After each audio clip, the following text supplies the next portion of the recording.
इस वीडियो में हम लोग जानेंगे आर्टिकल 266 के बारे में। ये आर्टिकल बताता है कंसोलिडेटेड फंड और पब्लिक अकाउंट्स जो कि इंडिया और स्टेट के लिए बनेगा। ठीक है, तो इस आर्टिकल के अनुसार सबसे पहला प्रोविज़न ये है कि आर्टिकल 267 को अभी हटा दिया जाए, मतलब 267 को अलग रख करके आर्टिकल 267 में क्या बताया जाता है, कंटिजेंसी फंड। कंटिजेंसी फंड कब बनता है, जब कोई डिजास्टर के लिए, दुर्घटना के लिए पैसा रखा जाता है, तो उसको मेनली बोल सकते हैं हम लोग कंटिजेंसी फंड। ठीक है, तो उसको अलग रखते हुए इस प्रोविज़न के अनुसार गवर्नमेंट ऑफ इंडिया जितना भी रिवेन्यू कहीं से भी उठाएगी, फॉर एग्जांपल वर्ल्ड बैंक या फिर कोई और संस्थान गवर्नमेंट ऑफ इंडिया को पैसा दिया, ग्रांट दिया, जिससे कि गवर्नमेंट ऑफ इंडिया जो है अपना भारत अपना गरीबी को ख़त्म कर सके।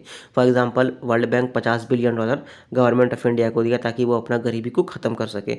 उसके बाद जो भी गवर्नमेंट अपना जो उसका खजाना होता है, जहाँ पर पैसा रखा जाता है, उसको गवर्नमेंट इशू करती है, जिससे आदमी लोग उसमें इन्वेस्ट करता है। इन्वेस्ट करने से फिर गवर्नमेंट को पैसा बनता है, तो वो पैसा जो भी रखा जाएगा, उसके बाद गवर्नमेंट ऑफ इंडिया जो भी पैसा कहीं से लोन लेती है या फिर कहीं से पैसा कोई एडवांस करता है, for example government of India US से लोन ले ली या फिर गवर्नमेंट ऑफ इंडिया जापान से लोन ले ली।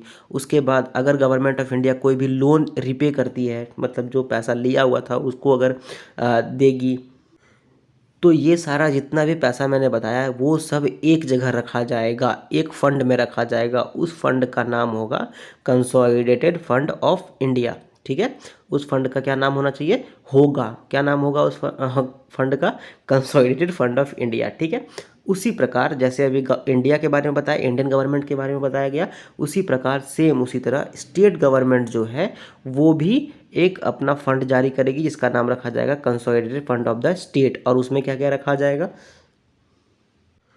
उसमें भी सेम वही कहानी होगा कि गवर्नमेंट जो भी स्टेट का गवर्नमेंट है वो अपना ट्रेजरी बिल्स जारी कर सकती है, वो अपना राजकोष से कुछ कुछ पैसा मतलब इन्वेस्टमेंट के लिए जारी कर सकती है, या फिर गवर्नमेंट से लोन उठा सकती है, दूसरे गवर्नमेंट से लोन उठा सकती है, या फिर जो पैसा गवर्नमेंट को देना है वो कहाँ से निकलेगा। ठीक है, दूसरे गवर्नमेंट को अगर लोन लिया हुआ पैसा उसको रिपे करना है, फिर से देना है, तो वो सारा चीज़ एक फंड में रखा जाएगा जिसका नाम होगा consolidated fund of the state. और ये जो फंड होगा वो एक स्टेट के लिए होगा, एक राज्य के लिए होगा। ठीक है, तो हम लोग अभी भारत का सरकार का भी जान गए और अभी हम लोग राज्य सरकार का भी जान गए। ठीक है, उसके बाद जितना भी पब्लिक मनी उठाया जाएगा, जितना भी पब्लिक मनी रिसीव किया जाएगा, किसके द्वारा, गवर्नमेंट ऑफ इंडिया के द्वारा या फिर गवर्नमेंट ऑफ स्टेट के द्वारा, तो वो सारा चीज़ एक जगह पर जाकर के रखा जाएगा और उसका नाम दिया जाएगा पब्लिक अकाउंट।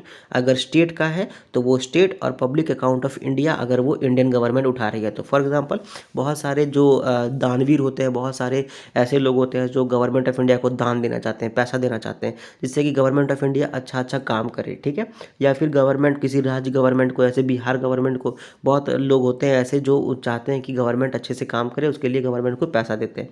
तो ये सारा पैसा जो है वो एक जगह पर जाकर के रखा जाएगा। अगर इंडियन गवर्नमेंट उठाएगी तो उसका नाम दिया जाएगा पब्लिक अकाउंट ऑफ इंडिया, और अगर बिहार गवर्नमेंट उठाएगी तो उसका नाम दिया जाएगा पब्लिक अकाउंट ऑफ बिहार। और कोई भी स्टेट हो, जैसे आप बिहार का हम एग्जाम्पल ले लिया, आप यूपी का ले लो, या फिर जो भी हो, तो उन सब का जगह पर वो नाम रखा जाएगा। ठीक है, उसके बाद अब तो हम लोग गठन कर दिए फंड का, consolidated fund of the state का भी गठन हो गया और कंसोलिडेटेड फंड ऑफ इंडिया का भी गठन हो गया। ठीक है, उसके बाद इस जगह से जो भी पैसा निकलेगा वो कैसे निकलेगा, तो जो भी पैसा निकलेगा वो संविधान में जितने प्रोविजंस हैं उसी के अनुसार निकाले जाएंगे और कानून के तहत ही वहाँ से पैसा निकलेगा। जैसे कि किसी को अगर पैसा फॉर एग्जांपल कहीं पर लोन लिया हुआ है भारत सरकार, तो उसको पैसा लौटाना है, तो उसके लिए कानून बनेगी कि हाँ हम लोग इतना पैसा देना चाहते हैं। उसके बाद वो कंसोलिडेटेड फंड ऑफ इंडिया से वो पैसा निकाल करके यूएस से अगर लोन लिया गया तो यूएस को देगी, और अगर किसी और देश से लिया गया तो उसको दिया जाएगा। तो ये सब चीज़ें कैसे बनेगी, कानून के तहत बनेगी, और संविधान में जो जो प्रावधान दिया गया है उसी के अनुसार काम किया जाएगा। मतलब असंवैधानिक रूप से कुछ काम नहीं किया जाएगा। ठीक है, अनकॉन्स्टिट्यूशनली कुछ काम नहीं किया जाएगा। तो आर्टिकल 266 ये बताया कि कंसोलिडेटेड फंड और पब्लिक अकाउंट इंडिया और स्टेट का क्या होता है, उसका काम क्या क्या है और वो कैसे गठन किया जाता है। ठीक है, एंड इस वीडियो में बस इतना ही। एंड अगर आपको ये वीडियो अच्छा लगा तो उसको लाइक करो, इस वीडियो को अपने दोस्तों के साथ शेयर करो, कुछ भी पूछना है बताना है तो कमेंट करो, चैनल को सब्सक्राइब करो। Thank you very much.